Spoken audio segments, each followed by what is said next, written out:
네, 발표 시작하겠습니다. 제가 오늘 소개할 논문은 드래그도어 Fine, Fine Grained Control in Video Generation by Integrating Text, Image and Trajectory입니다. 이 논문은 아직 저널에 실리진 않았고 아카이브에 올라와 있는 상태입니다. 계속해서 업데이트가 되고 있는데요. 일단 먼저 논문 바로 들어가기 전에 어떠한 결과물이 나온지를 좀 보여드리고 시작하는 게 좋을 것 같아서 보여드리겠습니다. 지금 보시면은 가장 왼쪽에는 주어지는 이미지고요. 그리고 두 번째는 주어지는 텍스트, 그리고 세 번째는 주어지는 궤적입니다. 이렇게 세 가지를 주었을 때 오른쪽과 같은 그 비디오를 생성을 할 수 있게 됩니다. 뭐 위쪽을 보시면은 축구장에서 아이가 이렇게 뛰어가는 모습도 되고, 또 밑에를 보면은 그 이미지에 존재하지 않던 것도 텍스트로 인풋을 준 상태에서 넣으면은 작동이 되는 것을 볼 수 있고요. 밑에 물고기도 그냥 이동만 하는 게 아니라 꼬리를 흔들면서 가는 것 같이 이렇게 하는 모습을 볼 수 있습니다. 그리고 또 다른 예시로는 이제 굉장히 다양한 그 접근이 가능합니다. 뭐 동물들을 움직이게 할 수도 있고 사람을 움직이게 하기도 하고 뭐 카메라 움직임도 또 반영이 되는 것을 볼 수 있죠. 네. 이제 이러한 연구고요. 그래서 인트로덕션을 살펴보면은 이렇게 우리가 제어 가능한 영상 생성은 계속해서 연구되고 있는 주제입니다. 15년에서 16년 정도의 이전 연구들은 보통 이미지 투 비디오로 진행되었습니다. 하지만 이건 이미지만 인풋으로 주기 때문에 오직 이미지에만 의존을 하는 한계점이 명확했습니다. 그래서 한 장의 이미지로 그 뒤에 미래를 예측하기라는 쉽지 않은 일이죠. 그래서 그 후에는 뭐 20년도, 22년도 정도에는 텍스트를 사용하여 시멘틱하게 제어하는 텍스트 투 비디오가 각광받았습니다. 최근에는 이 두 가지를 합쳐서 이미지와 텍스트 컨디션 모두 활용한 연구도 진행되었고요. 하지만 이때도 카메라 움직임이나 물체 이동 등 좀 시간적인 정보를 표현하는 데는 제약이 많았습니다. 그래서 트라젝토리 베이스드 컨트롤, 그러니까 궤적을 쓰는 컨트롤을 이제 사용하게 됐는데요. 이 궤적 컨트롤은 유저 친화적이면서 시간적 정보를 제어하는 방식으로 대두되었습니다. 그래서 이러한 이전 연구들에서 영감을 받아서 본 연구진들은 두 가지의 비전을 갖게 되었습니다. 첫 번째는 텍스트, 이미지, 궤적은 각각 의미적, 공간적, 시간적인 관점에서 기여하므로 필수 불가결하다. 두 번째, 궤적 제어에 대한 연구는 아직 초기 단계로 대부분 단순한 데이터셋에서만 실험했는데 더 복잡하고 다양하게 활용 가능해야 한다. 라는 비전을 가지게 되었습니다. 그래서 이제 관련 연구들로는 첫 번째, 텍스트 이미지 컨트롤 인 비디오 신테시스입니다. 환경은 결정론적이며 가능한 미래는 하나뿐이라는 가정 속에서 이미지 투 비디오 연구들이 이루어졌습니다. 그러나 이러한 가정은 실제 세계의 비디오의 요구를 충족시키지 못했습니다. 그러니까 어떤 이미지가 주어졌을 때 이 이미지에 대한 그 미래는 하나밖에 없다는 가정으로 이루어졌는데 실제 세계는 굉장히 가능성이 많죠. 그래서 이러한 요구를 충족시키지 못했고요. 그래서 이런 문제를 해결하기 위해서 텍스트 투 비디오 접근이 있었습니다. 하지만 역시나 텍스트만으로는 시각적인 정보들을 정확히 묘사할 수 없었습니다. 그래서 이 두 가지를 합친 텍스트 이미지 투 비디오를 이제 연구하게 되었고요. 그래서 비교적 꽤 긴 시간을 생성해냈습니다. 몇 초 단위로. 그럼에도 복잡한 움직임과 카메라 모션 같은 것들은 이 두 가지의 조건으로는 생성하기 어려웠습니다. 이제 그래서 이미지와 궤적을 함께 주는 이미지 트러젝토리 투 비디오가 나오게 됩니다. 하지만 이때도 단순한 워프 오퍼레이션은 부자연스러운 왜곡을 발생시켰습니다. 그러니까 우리가 그 포토샵에서 얼굴 보정할 때 쓰듯이 이렇게 단순하게 미는 듯한 동작은 굉장히 부자연스럽죠. 그래서 이를 해결하기 위해서 영상을 압축해서 레이턴트 스페이스 상에서 레이턴트 베리어블을 조작하는 연구들이 이어졌습니다. 그리고 또 우리가 입력하는 궤적은 얇은 직선에 불과하기 때문에 이를 댄스 플로우로 변환하고 오토 리그레이션 하는 연구들이 진행되었습니다. 여기서 말하는 댄스 플로우가 어떤 걸 말하는 거냐면요. 이렇게 왼쪽과 같이 이런 움직이는 비디오가 있을 때 많이 움직이는 것에 대해서는 이렇게 명확하게 어떤 부분이 얼마큼 움직였는지가 보이고 적게 움직이는 부분은 그만큼 더 적은 그 움직임을 보여주는 이러한 것을 데스플로우라고 크게 볼 수 있습니다. 그래서 이전 연구에서는 17개의 키포인트로 인간의 움직임을 제어하는 연구가 궤적으로 제어하는 연구가 있었습니다. 하지만 이건 이제 좀 스페시픽한 도메인에서 적용을 했다고 볼 수 있죠. 네, 그래서 이 연구진들은 이러한 방식으로 아키텍처를 구성을 했습니다. 이 자세한 것들은 하나씩 이제 보겠습니다. 먼저 트라젝토리 샘플러입니다. 이제 학습 데이터는 비디오와 텍스트 쌍으로 이루어져 있는 이제 데이터셋입니다. 이 비디오가 있고 예를 들면 이러한 도로를 달리는 비디오가 있으면은 비디오와 무슨 도로를 달리고 있다라는 이런 텍스트를 주어지게 됩니다. 이러한 쌍으로 주어졌는데 이제 여기서 우리는 궤적을 추출하는 것이 굉장히 중요한 부분입니다. 그래서 선행 연구에서는 키포인트 트래킹 모델을 사용해서 미리 궤적을 추출해서 훈련에 사용했습니다. 하지만 이렇게 미리 궤적을 추출하고 훈련에 사용하는 것은 이 그 키포인트 트래킹 모델이 특정 도메인으로 학습되어 있고 또 실제 사용자가 궤적을 정확하게 그리기 어렵기 때문에 훈련과 추론 사이에서 차이가 발생하게 됩니다.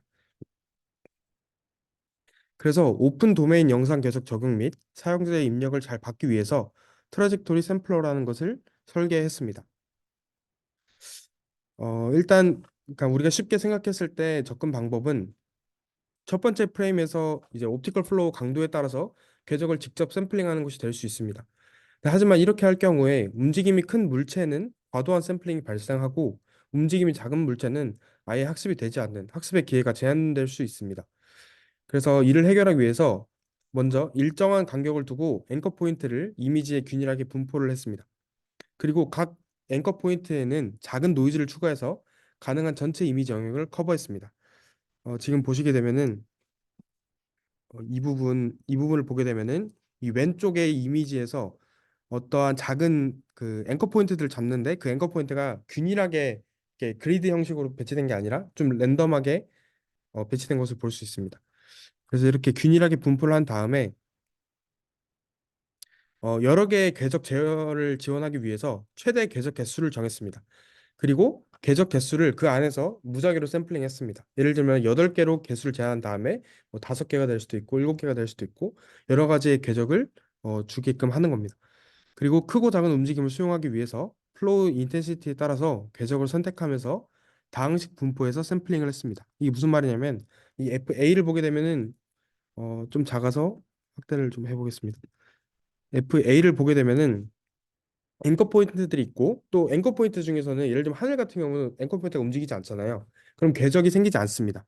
그러니까 이런 궤적이 생긴 것들 중에서 우리 아까 최대 개수를 정했고 거기 샘플링해서 이제 개수를 정했으니까 그 개수를 이제 여기서 무작위로 샘플링하는 겁니다. 이렇게 큰 것들 중에서 이제 예를 들면 7개를 선택하면 이 중에서 7개를 선택을 합니다.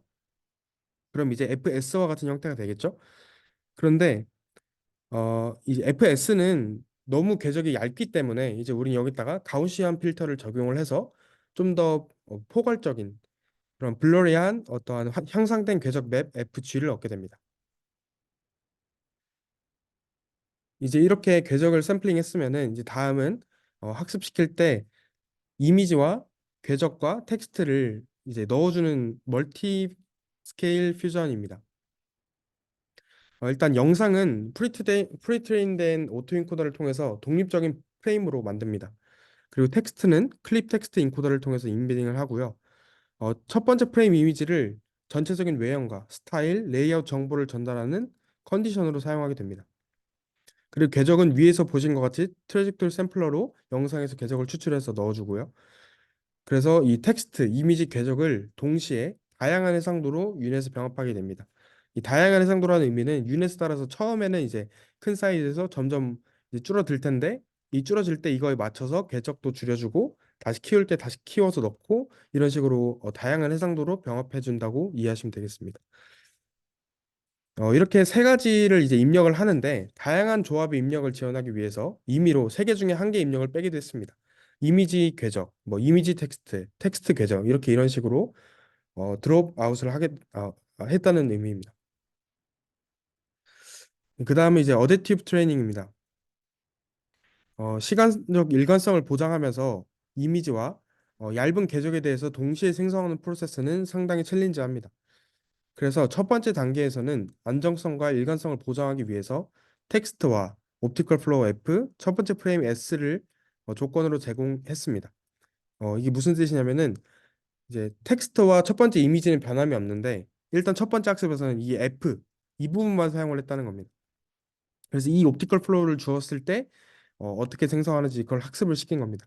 그래서 이 그 아까 보셨던 그 유넷의 출력 이 입실론 세타와 우리가 실제로 노이즈를 더한 입실론을 이제 MSE 로스를 통해서 비교를 하는 겁니다. 이제 이렇게 학습을 하면은 두 번째 단계에서는 이 F가 아니라 그 아까 향상된 궤적 맵을 얻었던 이 FG를 통해서 학습을 하게 됩니다. 이 실제 사용자가 그리는 궤적은 이 왼쪽과 같은 옵티컬 플로우가 아니라 이쪽과 같은 형태가 되겠죠.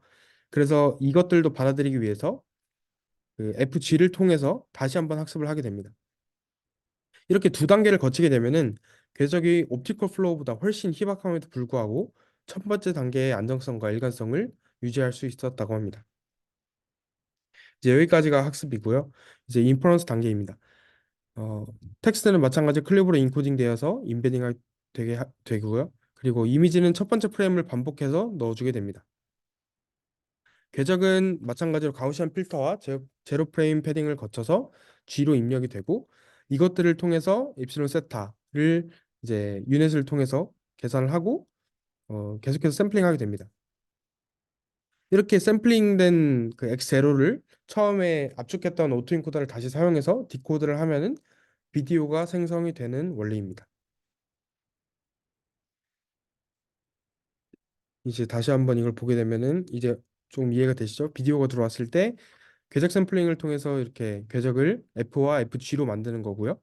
그리고 첫 번째 이미지를 이미지 인코더하고 그리고 궤적을 트러젝토리로 넣고 텍스트를 넣은 다음에 이것들을 각각 유닛 규조에 계속 넣어주면서 다양한 스케일로 적용을 해서 여기서 나오는 이 노이즈와 실제 우리가 더해준 노이즈를 비교를 하면서 MSE 로스를 한다고 보시면 되겠습니다. 네. 그래서 이제 실제 어떻게 되는지를 한번 보겠습니다.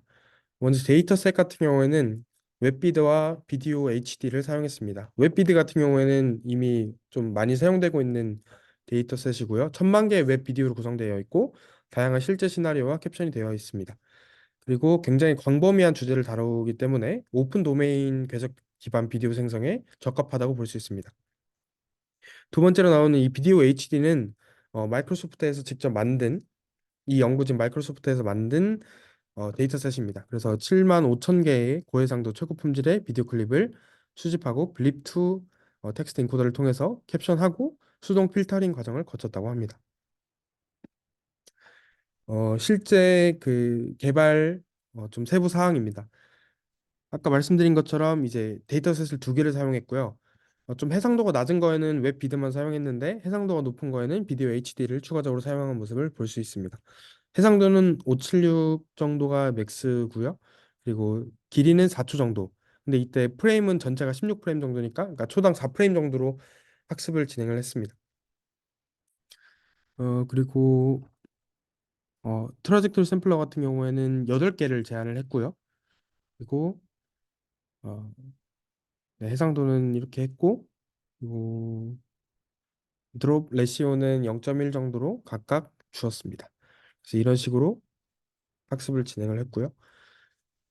그래서 이제 실제 어떻게 결과가 나오는지를 좀 볼 건데요. 먼저 트러젝트리 컨트롤러빌리티를 확인하는 실험입니다. 먼저 카메라 무브먼트를 좀 확인을 했습니다. 비디오 프로덕션에서 카메라 움직임은 다이나믹과 매력적인 비주얼을 만들어내는 중요한 요소입니다.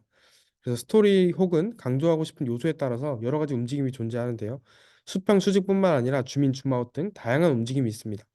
그래서 드래곤와의 카메라 움직임을 명시적으로 학습시키진 않았지만 다양한 움직임을 학습한 사실을 발견했습니다. 이제 오른쪽 상단과 같은 이미지를 두고 왼쪽에 이제 다양한 궤적들을 준 모습입니다.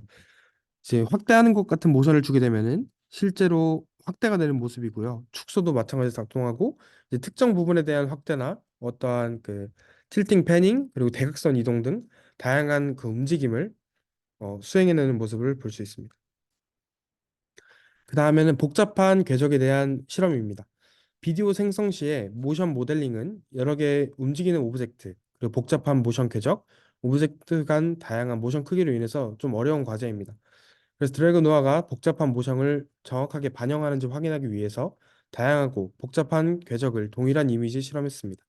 그래서 복잡한 커브, 다양한 궤적 길이, 그리고 동시 여러 물체 이동 등에서 좋은 성능을 보였습니다. 이제 위에 같은 경우는 커브를 보여주기도 하고 이제 조금 더 복잡한 궤적들을 여러 개 넣었습니다. Z에 가까운 궤적도 넣고 또 이 길이를 되게 다양하게 해봤는데 길이도 굉장히 잘 반영되는 모습을 볼 수 있습니다. 그리고 아까 전에 이제 여러 가지 그 세 가지 중에 어떤 것들을 빼뜨리는 그러한 실험도 진행을 했다고 하는데 이제 그렇게 해서 다양한 실험을 했습니다. 어, 뭐 예를 들면 궤적을 빼보기도 하고 이미지도 빼보기도 하고 뭐 다양한 이제 시도를 했을 때 내린 결론은 이 세 가지가 합쳤을 때 가장 좋은 결과가 나오고 이 세 가지는 각각 다른 역할을 한다는 것을 발견을 할 수 있었습니다. 결론입니다. 텍스트 이미지 궤적 입력을 원활하게 통합해서 의미적, 공간적, 시간적 관점에서 세밀하고 사용자 친화적인 제어가 가능한 엔드투엔드 비디오 생성 모델 드래그 누아를 개발했습니다. 또한 트래젝토리 샘플러, 그리고 멀티스케일 퓨전, 어댑티브 트레이닝으로 구성된 궤적 모델링 프레임워크는 오픈 도메인 궤적 제어 문제를 해결하여 복잡한 궤적에 따라 일관성 있는 비디오를 생성할 수 있었습니다. 여러 가지 실험을 통해서 기존 접근 방식에 비해 세분화된 동영상을 효과적으로 생성할 수 있는 능력을 입증하면서 드래곤 노아의 우주성을 입증하였습니다. 네, 제 발표는 여기까지입니다.